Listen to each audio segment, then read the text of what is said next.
একেই বুঝি বলে নিয়তি। এবার শরীয়তপুরে পাষণ্ড ছেলের হাতে প্রাণ গেল বাবার। পালাতে গিয়ে হার্ট অ্যাটাকে মৃত্যুর কোলে ঢলে পড়ে ঘাতক ছেলেও। ইফতারের আগে সম্ভবত ওই গাছগুলি কাটছে ছেলে।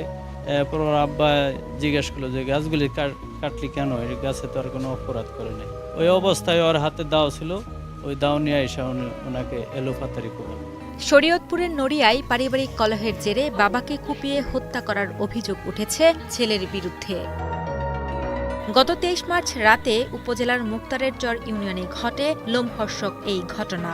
এদিকে ঘাতক রুবেলের বোন হুমেলা জানান, তার বাবা মকবুল হোসেন মোল্লার সাথে তার ভাইয়ের কোনো দ্বন্দ্ব ছিল না। ফোন দিছে পরে শুনছি যে আব্বুরে কোবাইছে।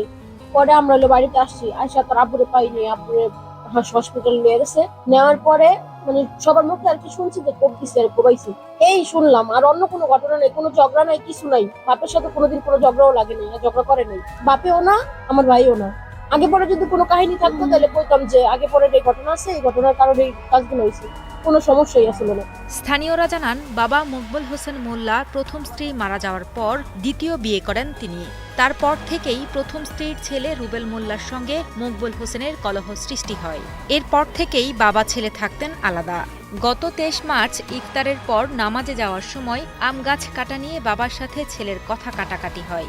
এক পর্যায়ে বাবাকে কুপিয়ে রক্তাক্ত করে দৌড়ে পালানোর চেষ্টা করেন রুবেল মোল্লা। পরবর্তীতে বাবার রক্তাক্ত দেহ ফেলে দৌড়ে পালিয়ে যাওয়ার সময় বাড়ির পাশে একটি ফসলি জমির মাঠে পড়ে গিয়ে মৃত্যু হয় পাষণ্ড ছেলেরও। ছাগল বাঁধতে তখন দেখলাম কাকা আসলো, ছেলের সাথে কথা বলতেছে। ছেলে কোনো উত্তর দেয়নি। উত্তর না দেওয়ার কারণে হে আবার গোসল করে জামা কাপড় মেললো বাইরে, মেলার পর ঘরে আসলো। আর আমি গেলাম ওর ছাগল বাঁধতে দেওয়ার সময় দেখি শব্দ শুনলাম দুপুর। শোনার পর হলো আমি বাইরেছি। আমি মনে করলাম তো আবার আম গাছ কেটে লাগছে, দুপুর বেলা জিত করে না মারামারি লেগে গেল। এলে দৌড়তে এসে দেখি কি এই পাশে কাকার পরিবেশে কোবাইছে, আর হে স্পোর্ট থেকে পলাই গেল।